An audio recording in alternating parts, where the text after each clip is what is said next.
नमस्कार प्रिय दोस्त, मैं मलय दास और आप देख रहे हैं जीसस लव हिंदी चैनल। आप सभी को एक बार फिर से हम स्वागत करते हैं। आज हमारा धारावाहिक बाइबल परिक्रमा सीरीज में हम गहराई से चर्चा करेंगे उत्पत्ति अध्याय 14।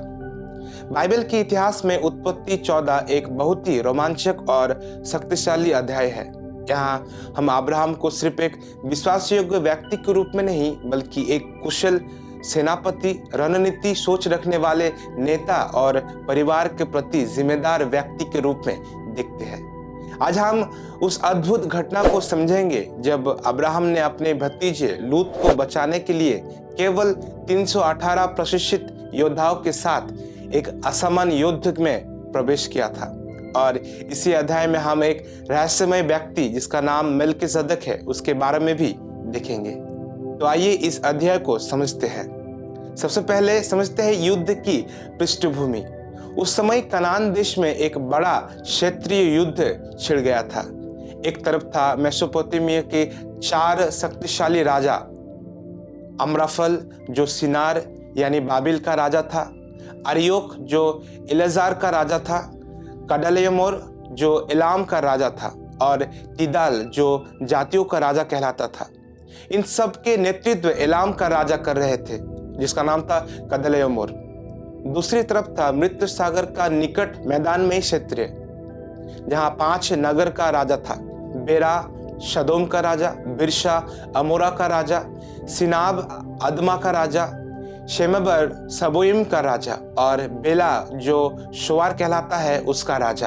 इन 5 राजाओं ने 12 वर्ष तक कदलेमोर को कर दिया था, लेकिन 13वें वर्ष में उन्होंने विरोध कर दिया। उसका परिणाम यह हुआ कि कदलेमोर और उसके साथी राजाओं ने भयानक हमला कर दिया। युद्ध हुआ और सदोम अमोरा हार गए।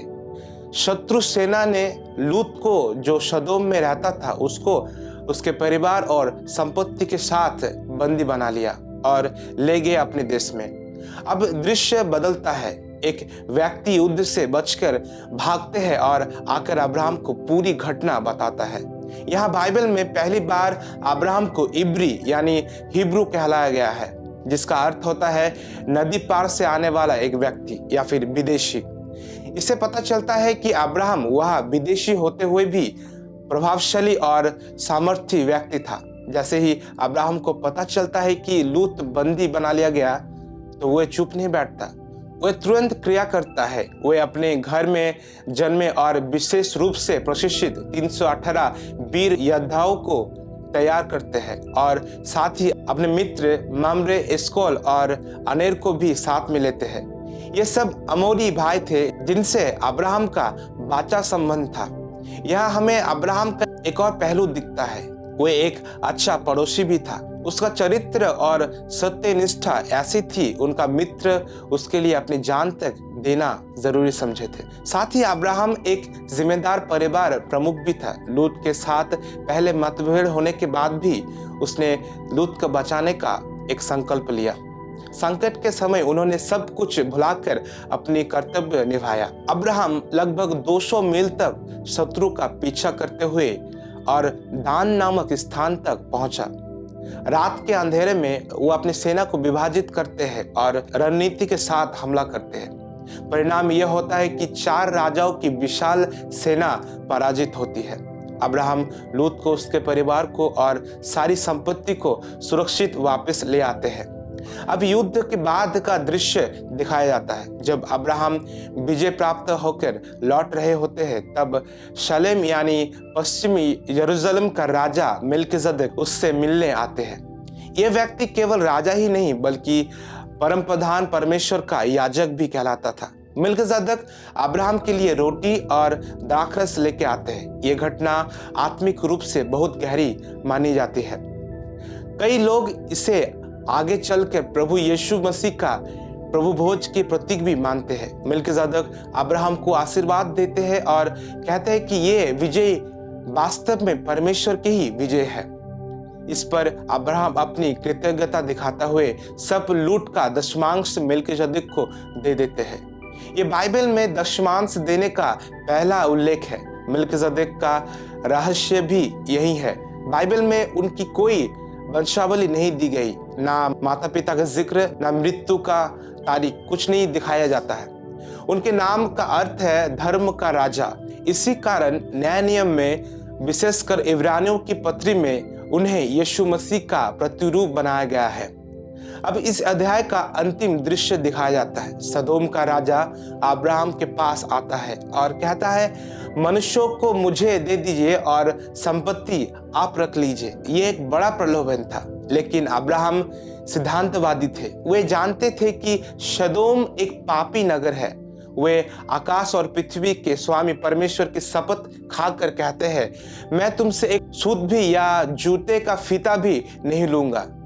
ऐसा ना हो कि तुम कहो कि मैंने अब्राहम को धनवान बनाया। अब्राहम नहीं चाहते थे कि उनकी समृद्धि का श्रेय किसी सांसारिक राजा को मिले। वे जानते थे कि उनकी आशीष का स्रोत केवल परमेश्वर है। इसलिए वे केवल अपने साथियों का उचित भाग और योद्धाओं का भोजन का खर्च स्वीकार करते हैं। दोस्तों, इस पूरी अध्याय से हमें क्या सीखने को मिलता है, ये अवश्य हमें जानना चाहिए।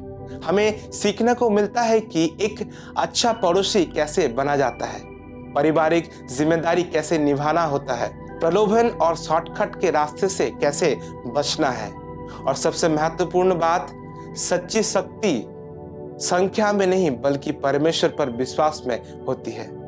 अब्राहम सिर्फ 318 लोगों के साथ 4 राजाओं की सेना को हरा देना, यह साबित करता है कि विजय परमेश्वर से आती है, ना कि मनुष्य की संख्या या शक्ति से। प्रिय दोस्तों, आज का ये अध्याय आपको कैसा लगा हमें कमेंट में जरूर बताएं। अगर आपके मन में कोई प्रश्न हो, जैसे मिल्कीसेदेक कौन था या इस युद्ध का भौगोलिक स्थान कहाँ था, तो डिस्क्रिप्शन में दिए गए गूगल फॉर्म के माध्यम से हमें लिख सकते हैं। यदि वीडियो आपको अच्छा लगा तो लाइक करें और जीसस लव हिंदी चैनल को सब्सक्राइब करें। मिलते हैं अगले वीडियो में। तब तक परमेश्वर का अनुग्रह शांति आप सभी को ऊपर बना रहे। जय मसीह की।